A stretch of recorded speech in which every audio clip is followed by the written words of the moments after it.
You're listening to the Tarot Diagnosis. I'm your host, Shannon. I'm a licensed psychotherapist, and I also happen to have a love for tarot. Each episode, I invite you to reflect with me as I work to demystify the tarot and the human experience, all while exploring tarot's connection to mental and emotional health. While this podcast may feel therapeutic, it is not meant to take the place of psychotherapy. So grab your cards and join me as I work to create a pathway to better understand ourselves and those around us. I am really looking forward to today's episode. This is a topic I've spent a lot of time reflecting on over the years, but hadn't had an opportunity to do a podcast episode on yet. And then a member of the Symposium recently reached out to me with such a fantastic question. So I really jumped at the opportunity to finally talk about this interplay between logic and magic and how they can coexist harmoniously. So I want to take a moment to read what the member said when they reached out to me. They said, quote, "Hello, I have a question and I think it's a difficult one, but I do not know who I can talk with. In general, there are two sides of me. I believe in logic. I understand how tarot cards and horoscopes are working from the psychological side. I know deeply why I'm using them and how it helps. But there's also another side of me who's really interested in all the spiritual things about mystery and energy flow. And it's more about chaos theory and that everything has meaning. And this part of me believes in all the magic things. So my question, how do you manage these two sides and have a clear mind for decisions?" End quote. I love this question so much. And I think it's a question that so many of us can relate to. You know, on one hand, we have this tool that we're using, aka tarot, that is historically known to be a tool of divination and exists within the world of magic and witchery. And there's something really alluring about that. But then on the other hand, we understand that this tool is essentially paper and the cards themselves do not possess a magical quality, and it's us who is able to derive information and knowledge from the cards. You know, and we utilize them to help us better understand ourselves and the world around us. So how then do we reconcile these two seemingly opposing views and experiences? So as a psychotherapist who also finds solace in the realm of tarot, clearly this is something I could deeply resonate with. It's a question that sheds light on what feels like a really delicate balance between reason and mysticism. And honestly, it's a question that holds a mirror up to the true complexity of our human experience and our human needs and our drive. And I think this question also seems like an appropriate avenue for possibly some internal family systems or parts work. And then, of course, I'm going in line with the major arcana, and I felt like it really fit in nicely with the Hanged Man. So if you think about this concept of internal family systems and parts work, within each of us, we have multiple parts, much like the writer or the member of the community who reached out with the question said that they have these two like opposing parts. Often, these parts that we have inside of us will feel contrasting or contradict each other. And that can be really uncomfortable, and it can lead to cognitive dissonance, which I spoke about in the episode on justice. A quick recap about cognitive dissonance is that's when we have inconsistent or contradicting thoughts or beliefs that lead to a sense of discomfort within us.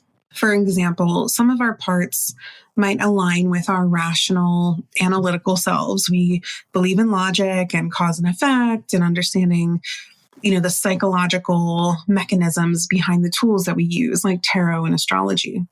We find comfort in knowing where and why we are drawn to these practices and how they can operate on a psychological level and how they can be tools for self-awareness and just personal guidance in our everyday life.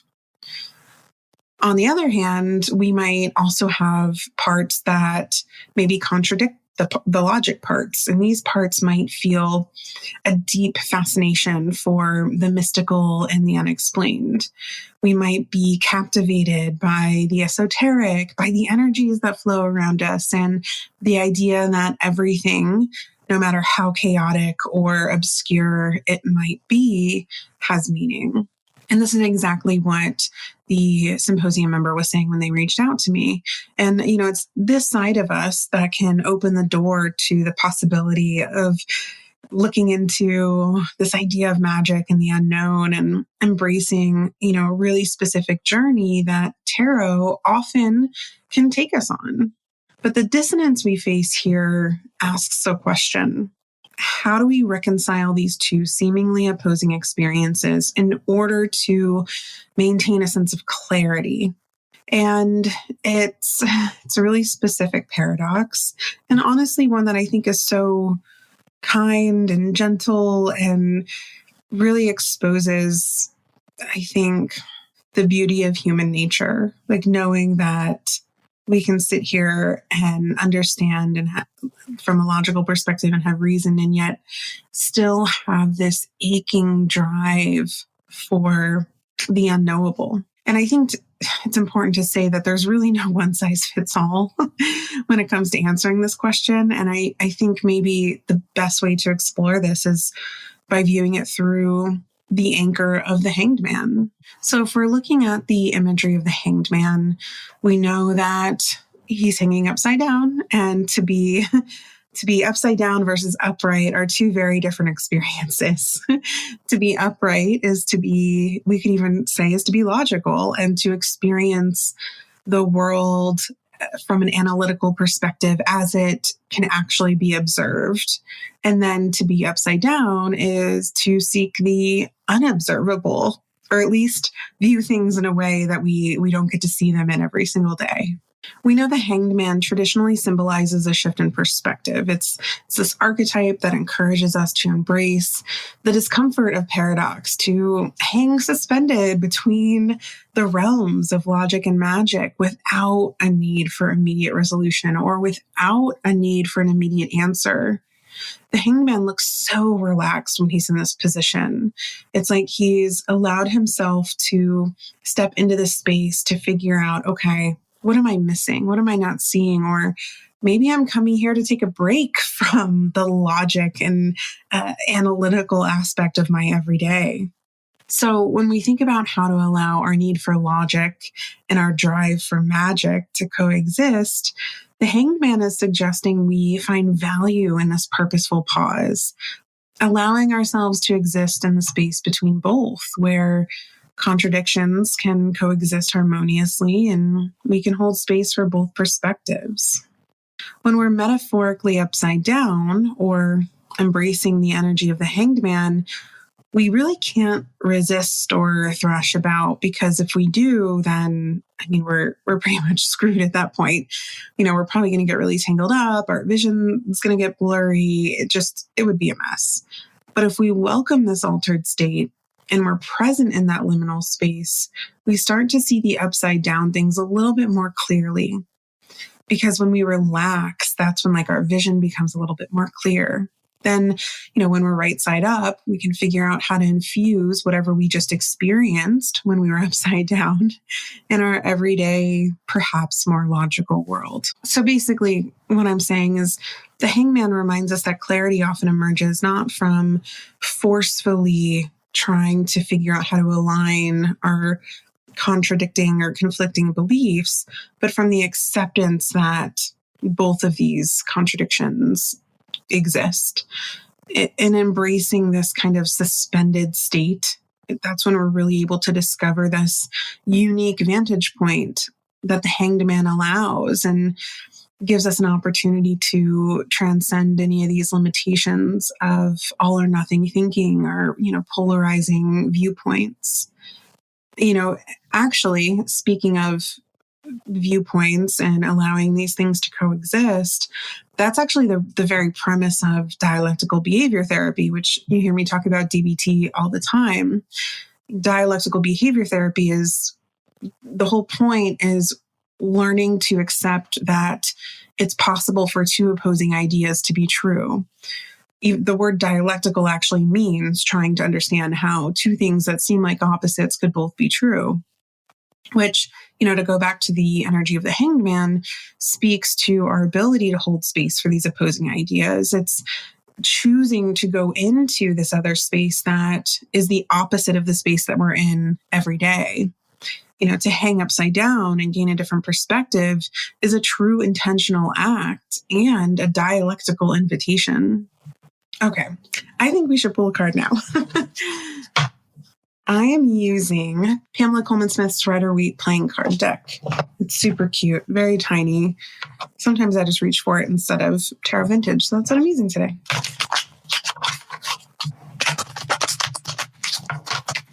Okay, the Hierophant. I kind of feel like I'm being taunted by this card right now. It's such a religious heavy card. And here I am talking about how to find harmony between logic and magic. And the Hierophant's like, oh, hi, I'm here. But jokes aside, I'm kind of glad that this is maybe the first card to make an appearance because I've been thinking about how people often find organized religion and church to be a reprieve. It's, a place and an experience where they can often let go and not feel like they have to try to control the chaos around them. And when it comes to balancing between the world of logic and mysticism, it's not that much different in terms of what the person is seeking to feel. And I think that's an important idea to sit with. To be drawn into magic and mysticism means we're often also seeking some sort of reprieve, but we also still feel very rooted in our own free will. We just want to know that the energy that exists beyond us is far greater and more powerful than we could ever be. We're just not worshiping it in the same way. So, in a sense, to seek mysticism might also be to seek reprieve. I like to view the occult and occult tools like tarot and astrology as ways to strengthen our intuition, our relationships, not only with ourselves, but also with others, and allow us to tap into our subconscious and bring parts of our subconscious up to the surface to be able to converse with our conscious.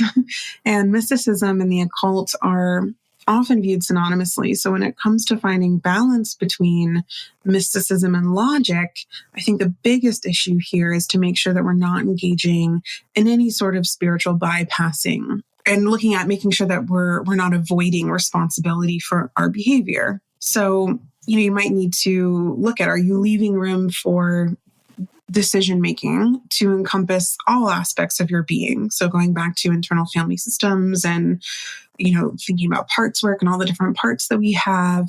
Or are you engaging in a type of spiritual bypassing or even all or nothing thinking?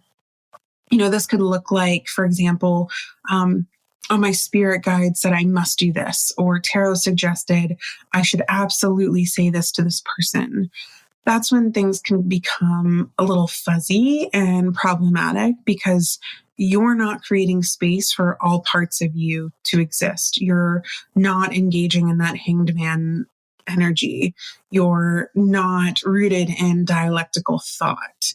And that's where it's important to figure out, especially when you're wanting to come into decision making, like the person who reached out with the question, with a clear mind. Are you taking this one tool or this one experience to be, an all or nothing approach? Because if that's the case, then that's not the healthiest way to look at this. I think we should pull another card.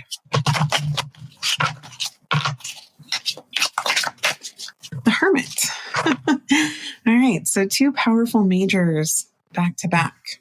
So I feel like this is kind of bringing me back again to infusing the idea of internal family systems into the discussion. So with the Hermit, there's this sense of wholeness. There's this idea that we've come to this point of self-acceptance in our life, and we're unafraid of shining a light on all of our parts, even the socially unacceptable parts or the parts that we're a little shaky or unsure about, maybe even the parts of us that are drawn to the occult or magic. But the Hermit seems to be offering us that sense of comfortable permission to exist fully. There's this, whenever I pull this card, I feel like there's this essence of seeing into the future. And, when we're teenagers and in our early 20s, we're so focused on fitting in and being viewed a certain way. Then in our 30s and 40s, it's really all about deconstructing all of those ideas and beliefs and trying to figure out how to forge our own path and embrace our true selves and really even trying to figure out how to access our true self. Then our 50s and beyond seem to be about living as authentically as we can, which I feel like the Hermit is really encouraging here. And for the person who originally asked this question, the Hermit seems to be saying, perhaps this is maybe your intuition nudging you a bit, saying, hey, don't ignore this part of you, allowing it to hang out when it wants to hang out. Be curious about this part, hold a light up to it, examine it. How does this part plan on helping you? How might this part interfere with your decision making? So in essence, I think the Hermit is really just suggesting, let's shine a light on all facets here. This isn't even just about internal family systems or parts work. This is also really about embodying that sense of, dialectical thought. What else can be true? I have me as I'm standing here. I have this light. What can I shine this light on to see? How can I create space for more than one thing to exist? Okay, let's pull another card. And I hope you all are pulling along with me. I love when I get emails from you all or messages after episodes and you tell me what cards you pulled. It's so fun. I feel like it continues the discussion, which we have a space inside the Symposium too, called the Podcast Encore, where I post the spread for the episode, and sometimes folks will hop in there and continue the discussion. It's really cool. All right. Oh, Ace of Cups. Gosh, the cards I'm pulling today are so fascinating. Another card heavy in spiritual symbolism. I like to view this card as an offering, though. I feel like, a lot of folks might view it that way, but I feel like it's this very specific type of offering, especially based on today's conversation. So, thinking about the allure of the occult and tarot's deep roots in divination and magic and mysticism, all of that is really rich with possible offerings. So it makes sense that the Ace of Cups would come up today. The deep symbolism, the inherent ritualistic energy, and, the centuries-old history all contribute to the charm of tools like tarot.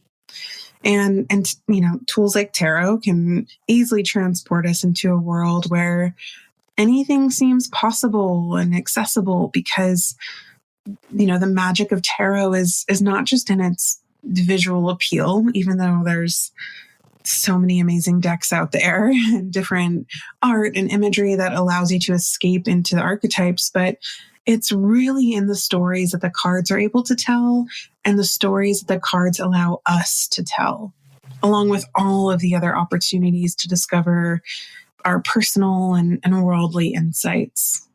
I think this Ace of Cups is also an important reminder that the magic of tarot resides in us, the interpreters, the readers of the card, and not the cards themselves. It's our intuition, our understanding, and our connection with the symbols, the stories, and their archetypes that give the cards meaning, that bring the cards to life, and allow us to have that magical experience that we're seeking.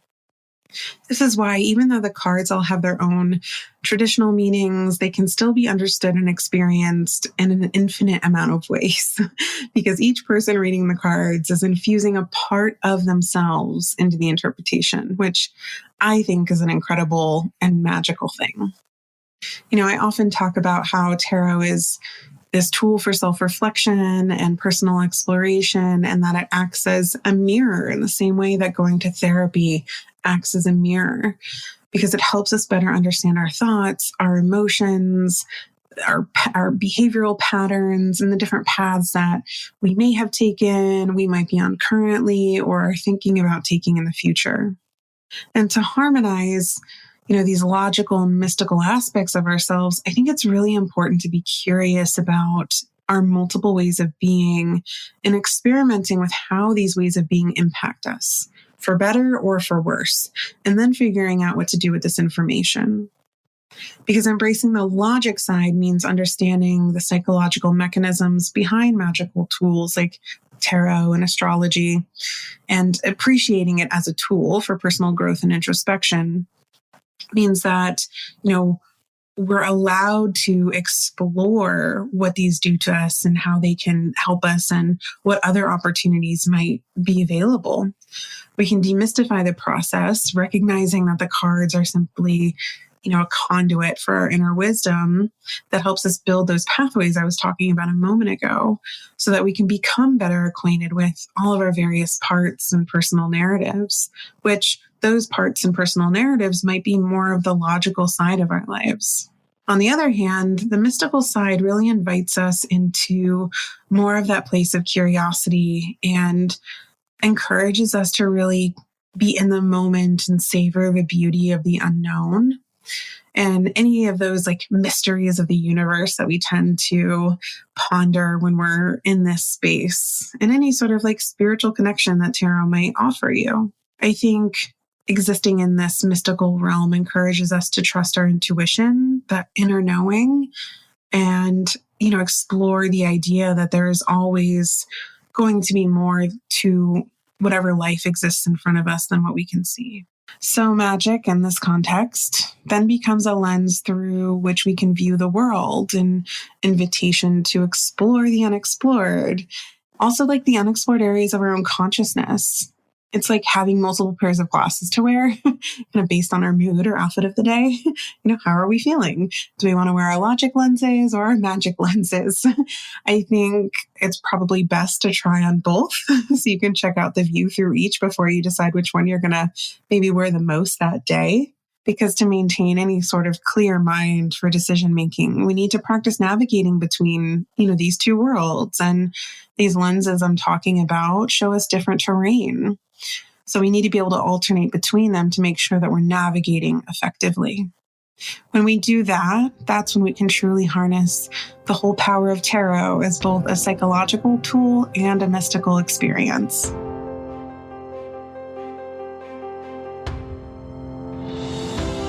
Thank you so much for listening to The Tarot Diagnosis. You can follow us on Instagram and TikTok under the handle @TheTarotDiagnosis and join us while we pull daily cards and explore tarot and mental health in between podcast episodes. You can also subscribe to our podcast to make sure that you never miss an episode. If you have a topic or question that you'd like for us to explore on the podcast, you can contact us directly on our website, www.thetarotdiagnosis.com.